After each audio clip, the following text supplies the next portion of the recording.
Hello बच्चों, मैं राघवेंद्र प्रताप सिंह स्वागत करता हूँ आपका इस नए वीडियो में। ठीक है।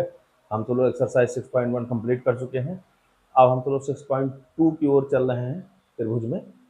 तो उससे पहले हमको ये प्रमेय है, आधारभूत समानुपातिक प्रमेय, जिसको थेल्स प्रमेय भी कहा जाता है। तो इसको प्रूफ करना है, इसको देखना है, क्योंकि ये एग्जाम में डायरेक्ट पूछ ली जाती है कि इसको सिद्ध करके दिखाइए। तो इसको हमें प्रूफ करना है। और तो इसका स्टेटमेंट क्या दिया है? इसका स्टेटमेंट ये दिया है कि यदि किसी त्रिभुज की एक भुजा के समांतर अन्य दो भुजाओं को भिन्न बिंदुओं पर प्रच्छेद करने के लिए एक रेखा खींची जाए तो ये अन्य दो भुजाओं को एक ही अनुपात में विभाजित करती हैं। ठीक है। तो इसका फिगर बनाते हैं थोड़ा, और तब समझ में आएगा। कह रहा है कि यदि किसी त्रिभुज की एक भुजा के समांतर एक त्रिभुज बनाइए।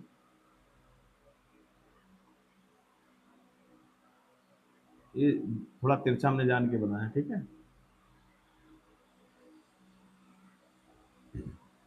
ये हमने मान लिया ए, ये बी, ये सी। कह रहा है कि किसी एक त्रिभुज की एक भुजा के समांतर, ये एक भुजा, इस भुजा के समांतर हमने एक रेखा यहाँ पर खींची।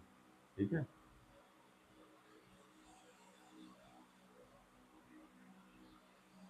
इसको ई मान लीजिए और इसको एफ।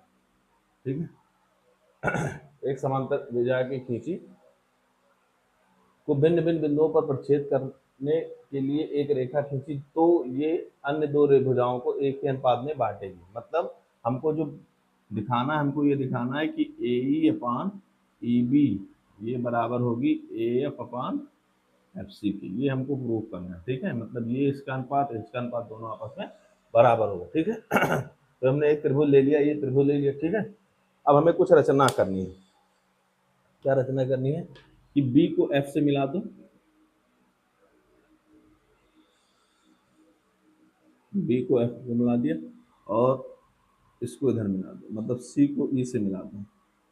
ठीक है। यहां से इस पर लंब डाल दीजिए, ये लंब हो गया। और एफ से ए बी, ए ई पर लंब डाल दीजिए।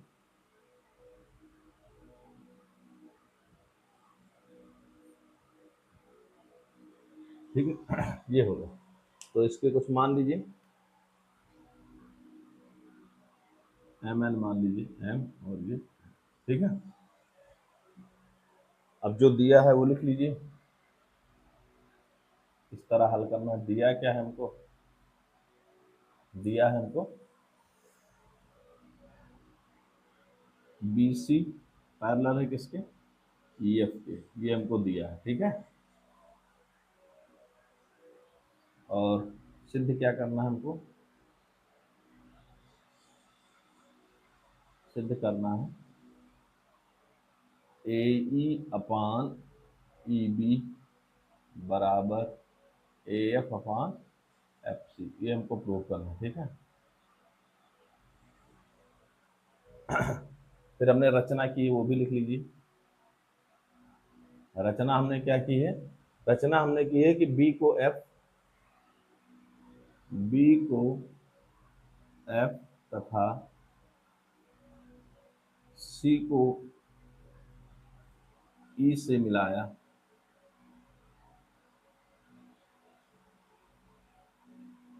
और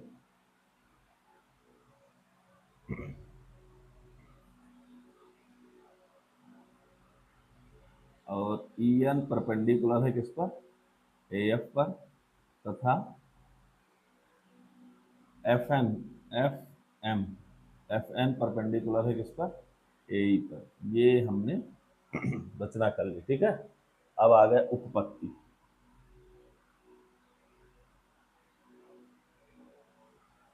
हमको क्या निकालना है? हमको ए ई अपान ई बी, हमको इस पर ज़्यादा ध्यान देना है, ए ई पर। ठीक है। तो हम जानते हैं कि किसी भी त्रिभुज का क्षेत्रफल क्या होता है? त्रिभुज का क्षेत्रफल होता है 1/2 आधार गुणे ऊंचाई। इसको हमें ध्यान रखना। ठीक है। तो अब उपपत्ति में इस ट्राइंगल और एरिया, जैसे हम किसी त्रिभुज का क्षेत्रफल निकालते हैं, इसको हम ऐसे लिख सकते हैं, एरिया आप उस त्रिभुज का नाम लेते। ठीक है। तो अगर हमने मान लीजिए इस त्रिभुज का निकाला, त्रिभुज ए ए एफ ई का, ठीक है, ट्राइंगल ए एफ ई का क्षेत्रफल, तो 1/2, और आधार, इसके लिए आधार क्या हो जाएगा, ये हो जाएगा ए ई, आधार हो गया ए ई गुणे, और ऊंचाई क्या हो जाएगी, जो परपेंडिकुलर, जैसे ये है तो ये जो लंबवत होगा वही ऊंचाई हो जाएगी, तो इसका ये हो जाएगी क्या, एफ एम, एफ एम, ठीक है।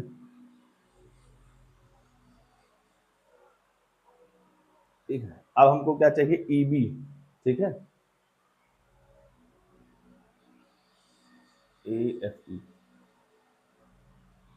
अब हमको चाहिए ई बी, तो ई बी कहाँ मिलेगा, ई बी, ये देखो ये कहाँ मिलेगा, ई बी कहाँ मिलेगा, ये मिलेगा अगर हम ये वाला त्रिभुज ले लें, त्रिभुज बी एफ ई, तब हमको ई बी मिल जाएगा, ले लो इसको, चाहे समीकरण 1 मान लो, B B F E, B F E का क्षेत्रफल, एक मिनट ऐसे देख लीजिए, अगर इस तरह होता है ट्राइंगल और यहाँ से ऐसे, ठीक है, तो ये आधार हो जाता है, ये लंबाई वो लंब हो जाता है, मतलब ऊंचाई, लेकिन अगर वो अधिक कोण वाला बना हो ऐसे, तो आधार तो यही रहेगा और ऊंचाई इधर ले लिया जाएगा, ठीक है, समझ में आई बात। तो अब इसका 1/2, आधार हमको क्या चाहिए, ई बी, तो ई बी लिख लीजिए, बूढ़े ऊंचाई क्या हो जाएगी, इस वाले की ऊंचाई ये हो जाएगा एफ एम, ऊंचाई हो जाएगा एफ एम, इसको मान लो समीकरण 2, ठीक है, समझ में आएगा। ये देखो ये है, तो इसकी ऊंचाई क्या हो जाएगी, एफ एम हो जाएगी। अब इसी प्रकार, इसी प्रकार फिर से हम इसका ले लो, ट्राइंगल ए एफ ई का, ट्राइंगल ए एफ ई का क्षेत्रफल क्या हो जाएगा, 1/2, अब इस बार ये वाला ले लो आधार, क्या, एफ एम, एफ एम नहीं, ए एफ हो गया आधार, और ऊंचाई क्या हो गई इस बार, ई एन,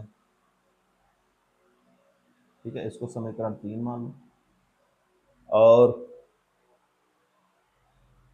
अब हमको एफ चाहिए, एफ सी चाहिए, तो एफ सी कहाँ मिलेगा, कौन वाले ट्राइंगल में, ट्राइंगल में ए, मतलब एफ बी सी में, ठीक। अब हमको ट्राइंगल लेना था एफ ई सी का, एफ ई सी का लीजिए, या ई एफ सी का, ई एफ सी का, तो 1/2 ई एफ सी लिया गया, तो इसकी जो ये हो गया एफ सी हो जाएगा आधार, और ऊंचाई क्या हो जाएगी, ई एन, इस समीकरण को मान लो 4, ठीक है, समझ में आई बात। अब समीकरण 1 को भाग दे दो समीकरण 2 से, तथा समीकरण तथा समीकरण 3 को भाग दे दो समीकरण 4 से, तो भाग दोगे तो ये क्या होगा, उसको हम एरिया लिख सकते हैं, एरिया ए एफ ई बटे में area of B F E बराबर 1/2 A E into F M बटे में 1/2 E B into F M, ठीक है, तो ये 1/2 कट गया, एफ एम कट गया, बचा कितना, ए ई अपान ई बी, ठीक है, ये बच्चा, ऐसे उसको जब भाग दोगे, ये मान लो समीकरण 5 मान लो, ऐसे उसको भाग दोगे तो area of A F E बटे में area of E F C बराबर 1/2 A F into E N upon 1/2 F C into E N, तो ई एन से एन कट गया, 1/2 से 1/2, तो ये कितना आया, ए ई अपान ई बी, ए ई अपान ई बी, ये समीकरण मान लो 6, ठीक है, यहाँ तक हो गया, इसको समीकरण मान लीजिए 6, ठीक। अब देख लीजिए यहाँ तक, अब देखो क्लास 9th में हमने एक क्लास 9th में एक थ्योरम पढ़ी थी कि किसी भी आधार सेम आधार पर, ठीक है, बने हुए, या यह कह सकते हो किसी दो समांतर रेखाओं के मध्य, दो समांतर रेखाओं के मध्य सेम आधार पर बने हुए त्रिभुजों का क्षेत्रफल आपस में क्या होता है, बराबर होता है। ठीक है, इसको देख लेते हैं ये कहाँ प्रयोग होगा। ठीक है, यहाँ तक नोट हो गया आप सबका? कुछ मिटाना पड़ेगा। यहाँ देखो, ये वाला त्रिभुज बी सी और ई एफ, बी सी और ई एफ क्या है, समांतर है। तो इनके मध्य बना हुआ जितना भी कोण हो, जितना भी त्रिभुज का क्षेत्रफल होगा वो आपस में बराबर होगा। मतलब area of B F E बराबर होगा एरिया ऑफ इसके ई एफ सी के, ई एफ सी के। ठीक है, देखो इधर अगर ये है तो इसको आधार बनाकर चाहे ये बनाइए, चाहे ये बनाइए, चाहे ये बनाइए, चाहे ये बनाइए, जितने भी त्रिभुज बनेंगे इनका क्षेत्रफल आपस में बराबर होगा। क्यों बराबर होगा ये भी देख लो, 1/2 आधार गुणे ऊंचाई होता है। ठीक है, तो आधार सबका बराबर हो रहा है, ऊंचाई भी सबकी बराबर होगी, तो क्षेत्रफल होगा वो भी क्या होगा, सबका बराबर होगा। ठीक है, तो ए आर एरिया अपन B F one A C. ठीक है, तो यहाँ हम बी ई एफ की जगह पर हम ई एफ सी लिख सकते हैं। लिख दो समीकरण, यहाँ दिख नहीं रहा होगा ना आप सबको, समीकरण ये दूसरा है आपका, समीकरण 5 से। तो area of A F E upon area of B F E, ये बराबर हो गया ए ई अपान ई बी के। ठीक है, ये 5 है, समीकरण 5 है। और दूसरा है area of A F E अपान, अब देखो ये area of B F C, यहाँ area of B F C और ये इसके दोनों बराबर है, तो यहाँ पर हम लिख सकते हैं एरिया ऑफ बी एफ और ई बराबर हो जाएगा किसके, ए ई अपान ई बी, ये दिया है ना ये। अब क्या हो गया, मान लो 6 7 8 मान लो, ये तो वही है, मतलब 5 ही, और ये मान लो इसका चेंज किया गया तो 7 कर लो, ये 5 ही। तो समीकरण 5 तथा समीकरण 6 से, तो 5 और 6 से ये दोनों आपस में देखो बराबर हो रहा है, तो ये हम लिख सकते हैं ए ई अपान ई बी बराबर,